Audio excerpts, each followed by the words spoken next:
आप उत्पत्ति का 3 बाब पूरा पढ़ेंगे, लेकिन मैं सिर्फ 21 आयत को पढ़ूंगा। और यहोवा परमेश्वर ने आदम और उसकी पत्नी के लिए चमड़े के अंग रखे बनाकर उनको पहना दिए। जब उन दोनों ने पाप किया और परमेश्वर ने उस पाप की सजा दी, लेकिन परमेश्वर ने उनकी शर्मिंदगी को दूर किया और बाइबल कहती है उन्हें चमड़े के अंग रखे बनाकर पहना दिए, क्योंकि वो नंगे थे। बाइबल कहती है और अपने पत्तों से अपना नंगापन वो ढकना चाहते थे। वही हुआ जब एक कोड़ी लिखा पहाड़ पर, जब प्रभु यीशु मसीह वचन दे रहे थे तो उस पहाड़ पर परमेश्वर को मिला और परमेश्वर को बोला, परमेश्वर अगर तू चाहता है तो मुझे शुद्ध कर। प्रभु यीशु मसीह ने कहा, हां मैं चाहता हूं तू शुद्ध हो जा, और उसको छुआ और बाइबल कहती है उसका कोढ़ जाता रहा। सुनो ध्यान से, पुराने टाइम में जब एक कोढ़ी को कोढ़ होता था, एक व्यक्ति को कोढ़ होता था, तो उसकी कंडीशन होती थी, उनको आम पब्लिक से बाहर निकाल दिया जाता था। वो अपने परिवार के साथ नहीं रह पा सकता, उसको शहर के बाहर एक अलग जगह पे रहना पड़ता था। दुनिया के साथ कोई संबंध नहीं रख सकता, कोई बिजनेस नहीं कर सकता, उसकी family life, social life, financial life, सारा कुछ खत्म कर दिया जाता था। और अब वो आकर परमेश्वर से मिलता है और परमेश्वर को बोलता है, परमेश्वर अगर तू चाहे तो मेरी शर्मिंदगी को क्या कर सकता है? दूर कर सकता है। मेरी शर्मिंदगी को क्या कर सकता है? दूर कर सकता है। अगर तू चाहे तो मुझे शुद्ध कर सकता है। वो शुद्धता, वो चंगाई सिर्फ उसकी शरीर की नहीं थी, वो अपनी पत्नी के पास दोबारा जा सकता था। अगर शादीशुदा नहीं था तो अपनी मां के पास दोबारा जा सकता था, अपने बाप से दोबारा मिल सकता था, अपने बिजनेस को, अपनी जॉब को दोबारा कर सकता था। जो समाज से उसको रिजेक्शन मिली, उस समाज में वो दोबारा जाकर अपनी इज्जत भरी जिंदगी जी सकता था। यही शैतान का काम है, वो आपको शर्मिंदा करने के लिए आता है, आपको शर्मिंदा करने के लिए आता है। उसका काम है आपको शर्मिंदा करना, आपके परिवार में ऐसी घटनाएं करना, आपके यूथ में ऐसी घटनाएं करना, आपके फाइनेंस में ऐसे काम करना, आपके शरीर में ऐसे काम करना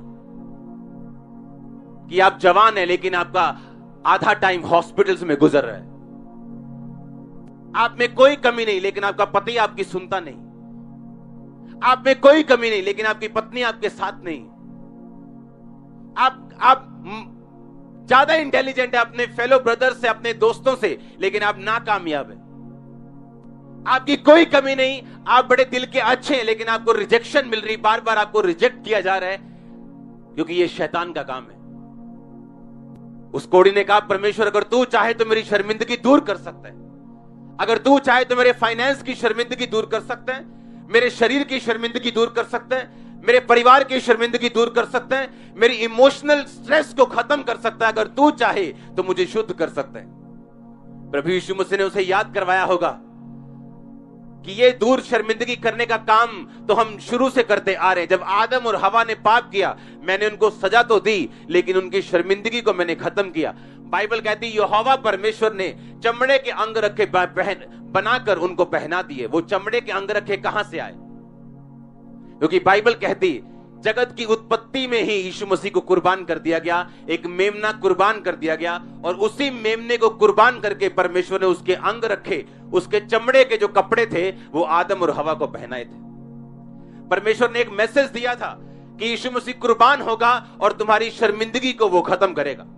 वो शर्मिंदगी जो पाप की वजह से है। आज लोगों को पता नहीं है उनके घर में शर्मिंदगी क्यों है। उनको लगता है उनका बेटा बिगड़ा हुआ है, उन्हें लगता है उनकी बेटी के कारण उनके घर में शर्मिंदगी है। लेकिन बाइबल कहती है शर्मिंदगी की शुरुआत आपके अपने पाप से हुई, आपके बेटे के पाप से या आपकी बेटी के पाप से नहीं। आप पाप में बिगड़े तो आपका घराना पीछे पीछे उसके असर में बिगड़ा, आपका फाइनेंस बिगड़ा, आपकी सेहत बिगड़ी, आपकी लाइफ बिगड़ी, आपकी सब कुछ वो आपके साथ जो जुड़ा हुआ था वो बिगड़ गया। और आप सोचते हैं अगर वो अच्छा होता तो मेरे घर में शर्मिंदगी ना होती, अगर ये अच्छा होता, अगर मेरा पति अच्छा निकल आता, अगर मेरा पार्टनर अच्छा निकल आता, अगर मेरा बिजनेस पार्टनर अच्छा निकल आता तो मुझे शर्मिंदगी ना होती। लेकिन बाइबल ऐसा नहीं कहती। बाइबल कहती आदम और हवा के पाप के कारण उन्हें शर्मिंदगी सहनी पड़ी और उन्होंने परमेश्वर को बोला, परमेश्वर हम शर्मिंदा हैं, हम तेरे सामने नहीं आ सकते, हम नंगे हैं। परमेश्वर ने उनको पाप का असर उनको दिया, उनको सजा दी, लेकिन बाद में यह भी किया कि यीशु मसीह को कुर्बान किया, एक मेमना कुर्बान किया और उसके कपड़े उसको पहनाकर उसकी शर्मिंदगी को ढक दिया। यीशु मसीह की कुर्बानी का मैसेज तो परमेश्वर शुरू से देता आया है। उसने नए नियम में नहीं दिया, पुराने नियम से वो बताता आया है कि अगर तुम अपनी शर्मिंदगियों से आजाद होना चाहोगे तो तुम्हें यीशु मसीह पे विश्वास करना पड़ेगा और उसी से अपने आप को ढकना पड़ेगा। उस निष्कलंक मेमने से तुमको अपने आप को ढकना पड़ेगा। इसलिए वो कोढ़ी जब परमेश्वर के पास आया तो परमेश्वर ने कहा, हां मैं ये चाहता हूं, तू क्या हो जा, शुद्ध हो जा, क्योंकि शुरू से मैं यही चाहता आया हूं। मैंने आदम और हवा को वो अंग रखे, पहनाए, उस चमड़े के कपड़े पहनाए और उनके नंगेपन को, उनकी शर्मिंदगी को मैंने ढक दिया। हालेलुया। और बाइबल कहती है जैसे ही परमेश्वर ने उस कोढ़ी को छुआ उसका कोढ़ खत्म हुआ। अब जब कोढ़ खत्म हुआ होगा वो अपने घर वापस गया होगा, वो अपने फाइनेंस में वापस गया होगा, अपनी जॉब में, अपने बिजनेस में वापस गया होगा, अपने परिवार में वापस गया होगा, अपने रोजमर्रा के कामों में वापस गया होगा और परमेश्वर ने उसकी इज्जत उसे रिस्टोर की होगी और वापस की होगी। आप क्या चाहते हैं? आज आपको मालूम होगा कि मेरी शर्मिंदगी मेरे पाप की वजह से है, तो उसको खत्म कैसे किया जाए, उसका इलाज क्या है? हम यशाया की पुस्तक उसका 53 उसकी 4 से 6 आयत अपनी स्क्रीन पे पढ़ेंगे। निश्चय उसने हमारे रोगों को सह लिया और हमारे दुखों को उठा लिया, तो भी हमने उसे परमेश्वर का मारा कूटा और दुर्दशा में पड़ा हुआ समझा। वह हमारे ही अपराधों के कारण घायल किया गया, वह हमारे ही अधर्म के कामों के कारण कुचला गया। हमारी ही शांति के लिए उस पर ताड़ना पड़ी कि उसके कोड़े खाने से हम लोग चंगे हो जाएं।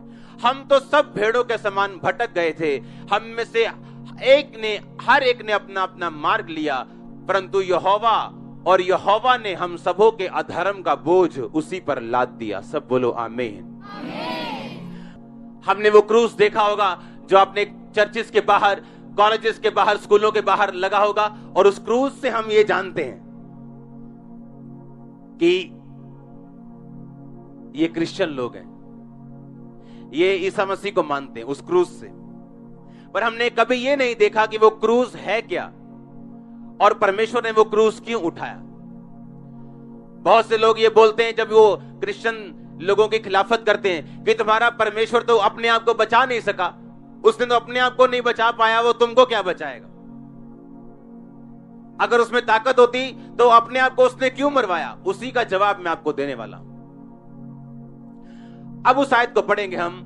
परमेश्वर ने जब पकड़े गए, जब सब लोगों ने उसे पकड़ लिया, तो बाइबल कहती परमेश्वर ने कहा, क्या तू नहीं जानता कि मैं अपने पिता से विनती करके स्वर्गदूतों की 12 पलटन से अधिक बुला सकता हूं और वो मेरे पास उपस्थित हो जाएगी।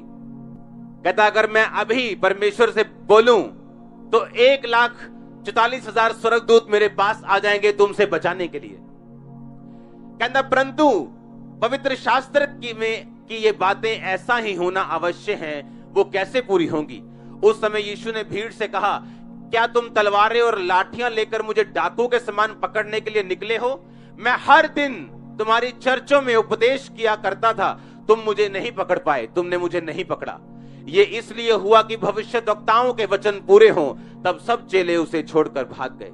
यीशु मसीह ने कहा, मैं रोज तुम्हारे ही आराधनालयों में प्रचार करता हूं, तुम्हारे लंगड़ों को मैंने चंगा किया, तुम्हारी माताओं बहनों को मैंने हील किया, तब तुमने मुझे नहीं पकड़ा। बाइबल कहती बहुत टाइम यीशु मसीह को पकड़ने के लिए लोग आए, और जैसे ही यीशु मसीह को पकड़ने के लिए लोग आए, यीशु मसीह सिर्फ घूर के उनके बीच से निकल जाते थे और किसी की हिम्मत नहीं होती थी यीशु मसीह को टच कर दे, क्योंकि अब यीशु मसीह का अब तक टाइम नहीं आया था। जब यीशु मसीह का टाइम आया और लोगों ने उसे पकड़ा तो परमेश्वर ने कहा, अभी 1 लाख 1.5 लाख स्वर्गदूत यहां इकट्ठे हो जाएंगे और मुझे छुड़ा लेंगे। पर पवित्र शास्त्र की वो बातें कैसे पूरी होंगी कि वो हमारे ही अपराधों के कारण घायल किया गया, हमारी शांति के लिए उस पर ताड़ना पड़ी कि उसके कोड़े खाने से हम लोग चंगे हो जाएं। ये कैसे पूरा होगा? ये तभी पूरा होगा जब तुम मुझे पकड़ोगे, मुझे कोड़े लगाओगे, मुझे मारोगे। लेकिन एक बात याद रखना, मैं ये साबित करूंगा कि मैं अपनी मर्जी से तुम्हारे हाथ में गया हूं और मैं अपनी मर्जी से अपने प्राण वापस लूंगा, और ईस्टर के दिन, उस संडे के दिन मैं जी उठूंगा। हम उस परमेश्वर को नहीं मानते जो बेचारा सा बना रहा और उसको मार दिया गया। उसने कहा, मैंने अपने मर्जी से अपने आप को तुम्हारे हाथों में दिया। मैंने तुम्हारी माताओं को चंगा किया, तुम्हारे पिताओं को चंगा किया, तुम्हारे भाइयों को चंगा किया, रोज तुम्हारे चर्च में आता रहा हूं, रोज प्रचार करता रहा हूं, तुम मुझे पकड़ नहीं सके। पढ़ो बाइबल। बाइबल कहती बहुत से लोग यीशु मसीह को पहाड़ पे ले गए कि उसको नीचे गिरा दें, और यीशु मसीह उनके बीच से निकल गया बिना कुछ कहे। किसी में हिम्मत नहीं थी उसको टच कर सके।